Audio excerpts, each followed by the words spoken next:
If you've been watching the show for some time, you'll know how just extensively we cover all things UFO, or UAP as the government now calls it. This show was the first to interview whistleblower David Grush, and he was a former Air Force officer who came forward to claim that the government had secretly recovered alien technology. That was 2 years ago. And now what was then crazy has become something of a unifying topic for lawmakers from both sides of the aisle, to the point where a brand new documentary is being released today about all things UAP, and it's all featuring officials from the very highest levels of the U.S. government. The documentary is called The Age of Disclosure, and it tells the story of an 80-year global cover-up concealing the existence of intelligent alien life and technology. Tonight, we bring you an exclusive clip. We learned that the U.S. government was involved in a long-running secret war with other nations to collect and reverse engineer vehicles not made by humans. Some people claim it would cost them their lives if they spoke out about these things. The first country that cracks the code on this technology will be the leader for years to come. This is similar to the Manhattan Project. This is the atomic weapon on steroids. If Xi Jinping had access to this, if Putin had access, you think for a second that they wouldn't consider using it to achieve their ends of domination? Sometimes strategic surprises that change the course of human history.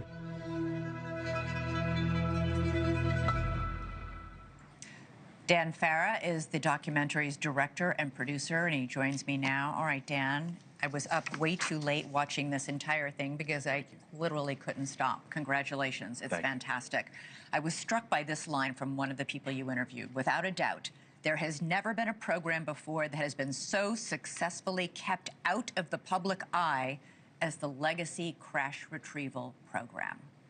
Yeah. What is it? One of the intelligence officials in the film makes that statement, and you know, previously the most secretive program was the Manhattan Project, but we found out in hindsight that the Manhattan Project had leaks. So when this program was created, they made it even more secretive and put more security measures in place, and those security measures have ruled the day the last 80 years. The Legacy Crash Retrieval Program is something that the Air Force does for the most part.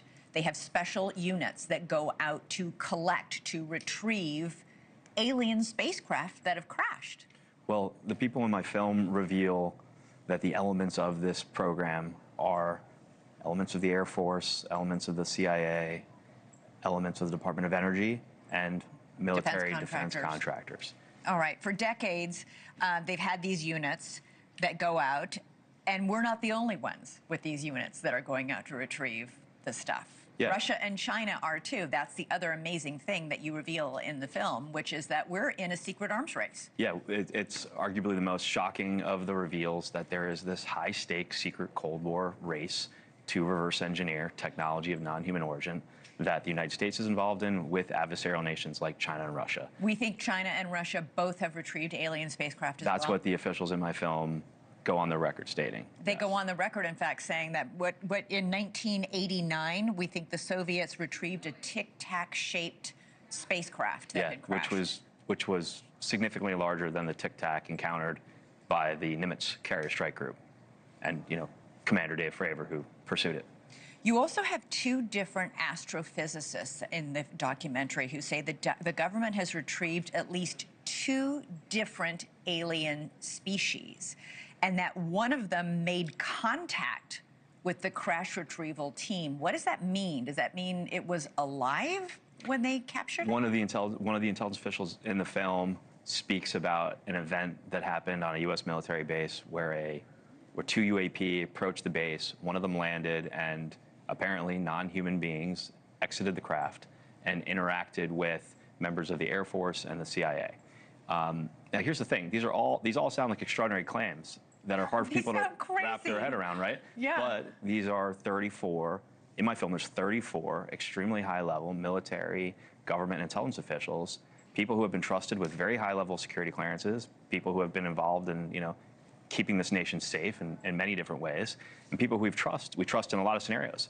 And you know, these interview subjects range from our Secretary of State to sitting senators to former, Director of National Intelligence, a former Secretary of Defense, leaders from the Pentagon, leaders from the CIA, leaders from the Air Force, leaders from the Navy. I mean, the list goes on and on. It's really hard to ignore what these people are saying. It's really hard to say this is one kooky person doing this when you have this much experience in every level and every branch of government all coming together on camera to say, not only have we retrieved alien spacecraft, we've retrieved alien remains. Yeah, and keep in mind, these are people that are not aligned at all ideologically or politically, right? But they're aligned on this.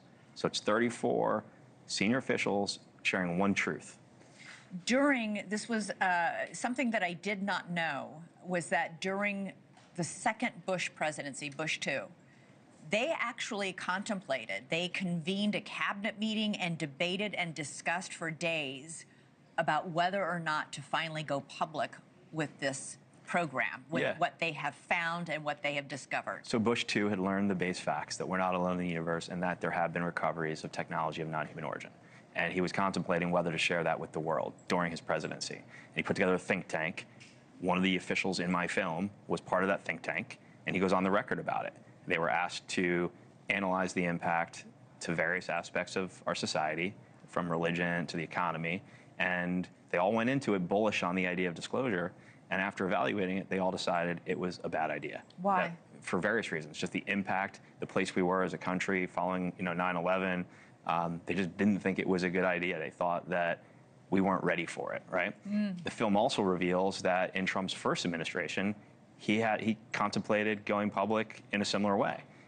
One of the officials in my film, high-level intelligence official, goes on record saying that Secretary Mnuchin reached out to him and asked him for a high-level briefing on this topic because he wanted to know what the economic repercussions might be. No, I love that part of it because he says, do you want to know why I'm asking you? Yeah. And he's like, why? He said, because I need to figure out what's going to happen to our economy if we come out as a government and say, aliens exist, aliens are here, and we have them. Yeah, yeah. And obviously they made the same decision Bush 2 did, which was to not go public, right? To keep it internal to the people who know. There was one part of the documentary I wanted more information on. You interview a former military analyst who said that he and others who had interactions with the UAPs are now suffering physical effects. What interactions did they have?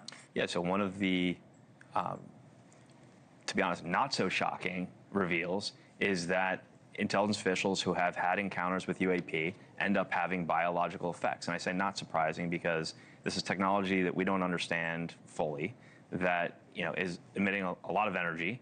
And in the same way that if you stand behind the back of a, so he came close fighter to jet, you're going to get hurt. He came close to one of these. Yeah, came close to multiple UAP and ended up having biological effects. And yet, because so much of this information is classified, none of them can go on camera and say what they saw specifically. Yeah, not specifically. So look, the reality of it is, for 80 years, all of this has been kept from the public, Congress, and even sitting presidents. And I think that really changes today when this movie comes out and the public learns the truth finally. And my hope is it sets the stage for the president finally stepping up and telling the world the base facts, that we're not alone in the universe and what he knows is going on. At the very least, he'll convene maybe a cabinet meeting in which, then they'll all say, would it be? Yeah. I don't know. I think the world is more prepared for this I think now. we're ready for it. I think the people can handle the truth. Okay, last question. You point out in the documentary, I found this very, very intriguing, but you point out that we as humans have only mapped about 27% of Earth's oceans. We know more about the surface of the moon and the surface of Mars than we do about our own oceans. Yeah. And you have several of these astrophysicists and intelligence officials saying, you know what? It's possible these objects, these UAPs, UFOs, whatever you want to call them, aren't coming from outer space. They might be coming from the ocean. Yeah, I mean, look, moreover, we have senior members of the House Intelligence Committee going on the record saying that the craft seen coming out of the ocean are otherworldly things.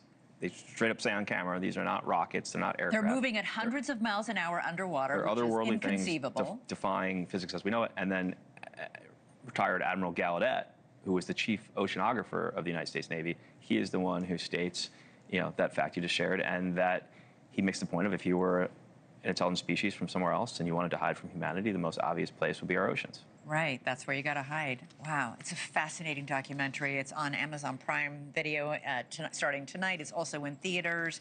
Dan, congratulations. It's called The Age of... I'm not The Age of gonna say Disclosure. innocence. I almost said The Age of innocence. I was Disclosure, like, yeah. you can tell I've got Friday brain. Prime Video worldwide, theaters New York, Los Angeles, and DC. It's really, really great. Congrats. Thank you. Great I to have you appreciate it.